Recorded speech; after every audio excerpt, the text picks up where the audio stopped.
नमस्कार सर्वांना. आपल्याला आज बघायचं आहे दिवाळी येण्यापूर्वी घराबाहेर आपल्याला काही वस्तू काढायच्या आहे, जेणेकरून अलक्ष्मी बाहेर जाईल आणि माता लक्ष्मीचं आपल्या घरामध्ये आगमन होईल. तर दिवाळीला सगळ्यांच्याच घरी साफसफाईला सुरुवात झालेली असेल किंवा काहींची झालीसुद्धा असेल. तर आपण आता एक एक रूमपासून सुरुवात करू. तर सगळ्यात पहिले आपण मुख्य दारापासून सुरुवात करू. तर आपल्याला काय करायचं आहे, आपण महिला काय करतो, प्रत्येक गोष्टीमध्ये जीव अडकत असतो. नाही, हे माझ्या कामाला येईल, ते कामाला येईल, मग हे ठेव ते ठेव.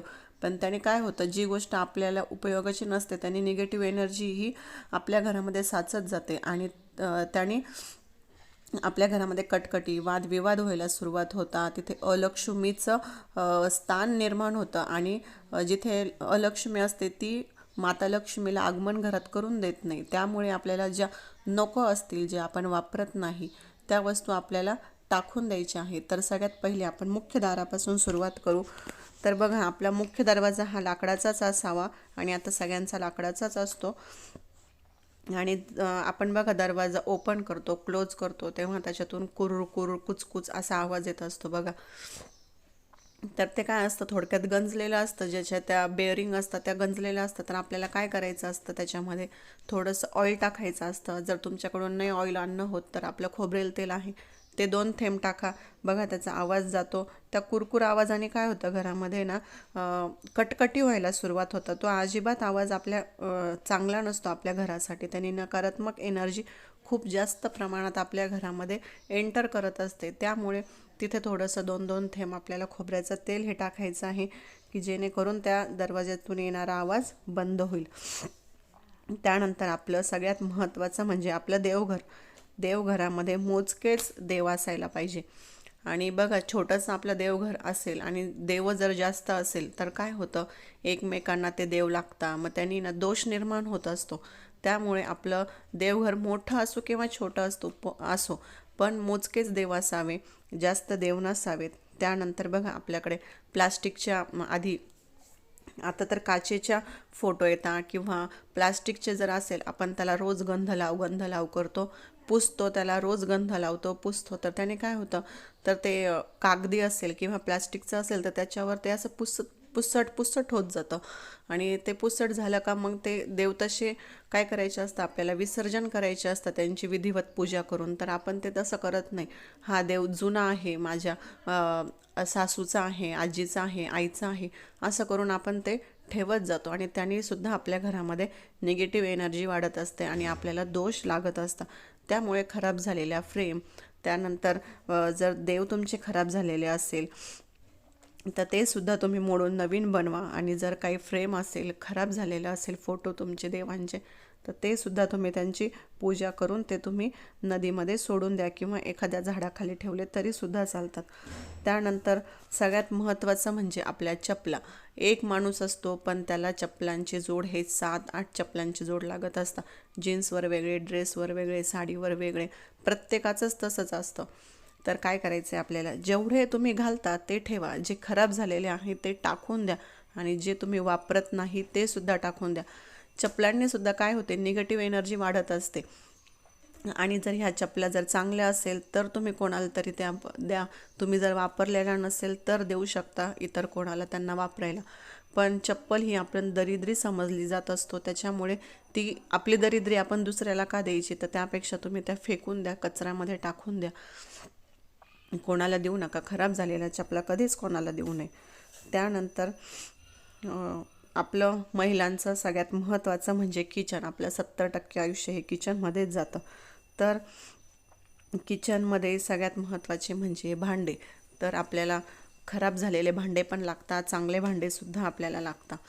तर आपल्याला काय करायचं आहे, जे चिरलेले भांडे, खराब झालेले भांडे, त्याला थोडं फुटलं असेल बघा, कप फुटतो, कपाला चीर पडते, वाट्या, कितीही चांगल्या वाट्या घ्या बघा, तरी त्यांना थोडे वापरून झाले की त्याला चिरा ह्या पडत असतात. आपला मसाल्याचा डब्बा, त्यानंतर आपल्या घरातले डबे खराब झालेले असेल, चिरा पडलेला असेल, वाकडे तिरपे झालेले असेल, सरळ टाकून द्यायचे. म्हणायचं नाही की हे माझ्या सासूचं आहे, माझ्या आईचं आहे, आठवण आहे. अरे आठवण जरी असली तरी ते कितपत जपून ठेवायचे असते. जर आपल्या घरामध्ये जर कटकटी होत असेल, वादविवाद होत असेल, त्यांनी जर आपल्या घरामध्ये अशांतता निर्माण होत असेल, तर अशा वस्तू साचवून काहीच उपयोग नसतो. तर त्यामुळे जे काही कप, बशी, वाट्या, डिश, तांबे, ग्लास जे असेल, चिरलेले असेल, खराब झालेले असेल, तुटलेले असेल, फुटलेले असेल, ते टाकून द्या. त्याने आपल्या घरामध्ये दरिद्री येते. त्याचनंतर जे भांडे तुम्ही वापरत नसाल ते सुद्धा टाकून द्या. मोजकेच भांडे ठेवा. जे तुम्ही वापरता, ज्याची तुम्हाला गरज आहे असेच भांडे ठेवा. उगाचच जास्त पसारा घरामध्ये ठेवू नका. त्यानंतर फर्निचर बघा, आपलं पूर्वजात सुद्धा काहींकडे फर्निचर असतं, कपाट असतो, दिवाण असतो, शोकेश असतं. तर ते खराब झालेलं असेल, तुटलं फुटलेलं असेल, त्याच्या काचा खराब झालेल्या असेल, जर ते दुरुस्त होत असेल ना, तर नक्कीच तुम्ही ते दुरुस्त करून आणा. पण तसंच ते फुटकं वापरत बसू नका. काहींकडे बघा टेबल असतो, तर त्या टेबलचे अक्षरशः पाय तुटलेले असतात. इकडनं त्याला ते वटकन लावून सुद्धा ते वापरता. का बरं? की ते आमचं पूर्वजांचं आहे किंवा माझ्या सासऱ्याचं वगैरे आमची आठवण आहे म्हणून ते ठेवता. पण अरे अशा गोष्टी घरात ठेवून काहीच उपयोग नसतो की ज्याने आपल्या घरामध्ये वादविवाद आणि कटकटी होतील. तर त्यामुळे त्या वस्तू टाकून द्या. तुम्हाला जर शक्य असेल तर नवीन घ्या, नसेल शक्य तर त्याला दुरुस्त करून आणा. पण असे खराब झालेले फर्निचर घरामध्ये ठेवू नका. त्यानंतर बघा, आपण उन्हाळ्यामध्ये कुरडया, चकल्या, पापड्या करतो. तर त्या वर्षानुवर्ष टिकण्यासाठी आपण त्या करत असतो, म्हणजे वर्षभरासाठी त्या आपण करत असतो. तर त्याला वेळच्या वेळी ऊन दाखवणं सुद्धा गरजेचं असतं. जर चांगल्या असेल तर तुम्ही त्याचा वापर करा. पण जे खराब झालेलं असेल, बऱ्याच वर्षापासून पडलेलं असेल, तर असं जे पापड्या, चकल्या असेल, कुरडया असेल, तर त्या टाकून द्या. तसं खराब वस्तू खाऊ सुद्धा नाही आणि घरात ठेवू पण नाही. त्यानंतर लोणचं. काही काही जण काय करतात की भरपूर लोणचं टाकून ठेवतं, ह्याला द्यायचं आहे, त्याला द्यायचं आहे, असं करता. आणि काही जण देतात आणि काही जण देत पण नाही. तर काय होतं, ते बरणीला पूर्ण बुरा लागलेला असतो. ते लोणचं आंबट असतं त्यामुळे, आणि त्याला वेळच्या वेळी हलवायची गरज असते. आपल्याकडून तेवढं होत नाही आणि त्याच्याकडे लक्ष दिलं जात नाही, आणि त्यामुळे त्याला पूर्ण बुरा येतो आणि तशीच ती बरणी तशीच घरामध्ये पडलेली असते. मी असे बघितलेले आहे म्हणून तुम्हाला सांगते. तुम्ही जर त्याची काळजी घेत असाल तर अतिशय उत्तम गोष्ट आहे. पण जर तुमच्याकडून जर काळजी घेणं होत नसेल तर ते लोणचं एकतर घालू नये, आणि घातलं तर त्याची व्यवस्थित काळजी घ्यावी. खराब जर तुमचं लोणचं झालेलं असेल तर ते टाकून द्या. चांगलं असेल तर नक्कीच ते वापरा. त्यानंतर सगळ्यात महत्त्वाचं म्हणजे कपडे. आपल्या घरामध्ये इतके कपडे असताना की रोज एक कपडा जरी घातला तरी आपला महिनाभर तो कपडा रिपीट होणार नाही, एवढे सगळ्यांच्या घरात कपडे असतात. तरी पण प्रश्न असतो की अरे आता कोणते कपडे घालू. तर बघा, काही तुमच्याकडे कितीही कपडे असू द्या, मोजके असू द्या, जास्त असू द्या, पण खरं तर मोजकेच कपडे ठेवावे. आणि जरी जास्त असेल तरी पण ते व्यवस्थित अरेंज करून ठेवायला पाहिजे. आपल्या कपाटामध्ये ते व्यवस्थित ठेवायला पाहिजे. काहींच्या कपाटामध्ये असे असतं ना, कपाट उघडलं की सगळ्या त्या साड्या अंगावर येतात, कपाट उघडलं की सगळे ते कपडे अंगावर येतात, असं असतं. मग त्यामुळे काय होतं ना, आपल्या घरामध्ये ना दरिद्री वाढत जाते, नकारात्मक एनर्जी वाढत असते, कटकटी आपल्या घरात होत असतं. आणि आपण म्हणतो मी सगळं एवढं चांगलं करतो आणि हे असं का बरं होतं, माझे कामं का बरं खराब होतात. तर त्याला आपणच कारणीभूत असतो की आपण त्याची वेळच्या वेळी स्वच्छता करत नाही, साफसफाई करत नाही.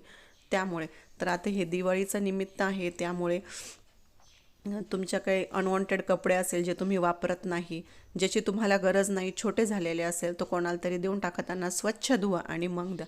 खराब कपडे कधीच कोणाला देऊ नये. आणि चांगले असेल, फाटके तुटके नसेल तरच द्या. फाटके तुटके असेल तर ते तुम्ही फेकून द्या, कोणाला देऊ नका.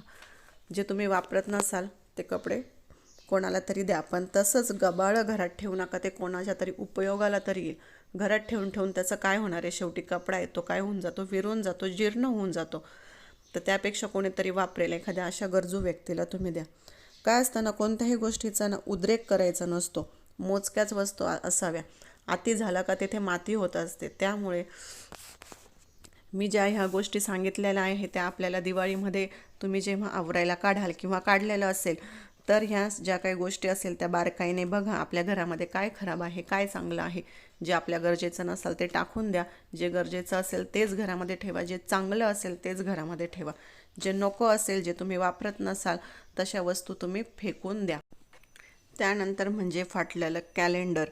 फाटलेलं कॅलेंडर, खराब झालेलं कॅलेंडर, जुनं कॅलेंडर जर तुम्ही घरात ठेवत असाल ना, तर ते आपली खराब वेळ आणि काळ ह्याचं सूचक असतं ते. त्याच्यामुळे जर तुमच्या घरामध्ये कॅलेंडर असेल, फाटलं तुटलेलं खराब झालेलं असेल किंवा जुनं असेल, तर ते तुम्ही ह्या दिवाळीमध्ये नक्कीच टाकून द्या. जे रिसेंट, जे आत्ता चालू आहे 2023चं, तेच कॅलेंडर तुम्ही आपल्या घरामध्ये ठेवा. त्याचबरोबर कॅलेंडर कधीच पण आपल्या मुख्य दरवाजाच्या जवळ असू नये.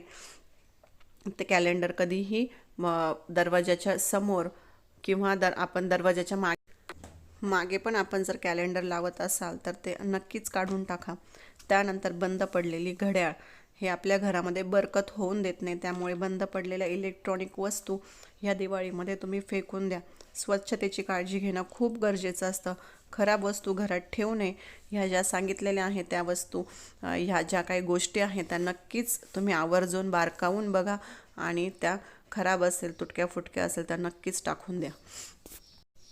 हा व्हिडिओ कसा वाटला नक्कीच सांगा आणि आपल्या चॅनलला लाईक, शेअर आणि सबस्क्राईब नक्की करा. धन्यवाद.